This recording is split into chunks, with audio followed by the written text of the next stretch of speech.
যুদ্ধ থামছে না, ধৈর্য আর কত ধরা যায়, এমন অবস্থায় আছেন মার্কিন প্রেসিডেন্ট ডোনাল্ড ট্রাম্প। তাই রাশিয়ার প্রেসিডেন্ট ভ্লাদিমির পুতিনকে সরাসরি চ্যালেঞ্জ ছুড়ে দিলেন ট্রাম্প। এবার আর 50 দিন নয়, মাত্র 10 থেকে 12 দিনের সময় দিলেন তিনি।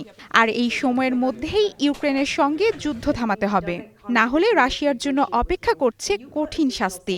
হতে পারে সেটা নিষেধাজ্ঞা, শুল্ক অথবা আচমকা অন্য কোনো পদক্ষেপ।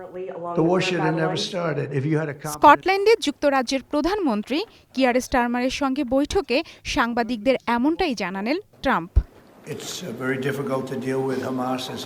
এর আগে ট্রাম্প পুতিনকে 50 দিনের সময়সীমা দিয়েছিলেন, যা শেষ হবার কথা 2 সেপ্টেম্বর।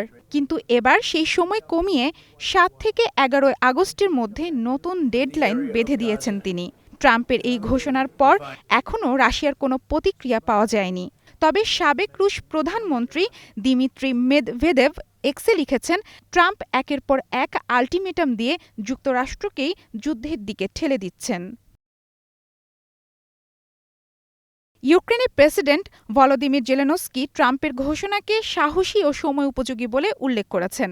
তিনি বলেন, এই উদ্যোগ যুদ্ধ বন্ধ ও মানুষের জীবন বাঁচাতে গুরুত্বপূর্ণ ভূমিকা রাখবে। যুক্তরাষ্ট্রের সঙ্গে, বিশেষ করে প্রেসিডেন্ট ডোনাল্ড ট্রাম্পের সঙ্গে ঘনিষ্ঠভাবে কাজ করতে প্রস্তুত ইউক্রেন। সম্মানের সঙ্গে যেন এই যুদ্ধের অবসান ঘটে এবং একটি দীর্ঘমেয়াদী টেকসই শান্তির ভিত্তি গড়ে তোলা যায়, সেই চেষ্টাই করছি আমরা।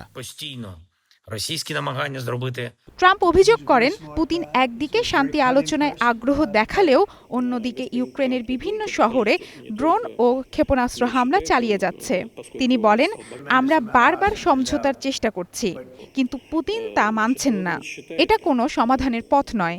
তিনি আরও জানান, যদি রাশিয়া তার দাবি মেনে না নেয়, তবে শুধু নিষেধাজ্ঞা নয়, সেকেন্ডারি ট্যারিফ বা অন্য দেশগুলোর উপরও শুল্ক আরোপ করা হবে, যারা রাশিয়ার সঙ্গে বাণিজ্য চালিয়ে যাচ্ছে। ট্রাম্প দাবি করেছেন, তিনি এর আগে ভারত, পাকিস্তান, রুয়ান্ডা, কঙ্গো সংঘাতের মীমাংসায় গুরুত্বপূর্ণ ভূমিকা রেখেছেন এবং গাজা পরিস্থিতি নিয়েও কাজ করছেন।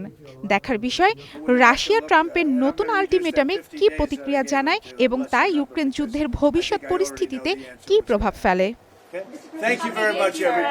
মারফতুনুর রুচি, স্টার নিউজ।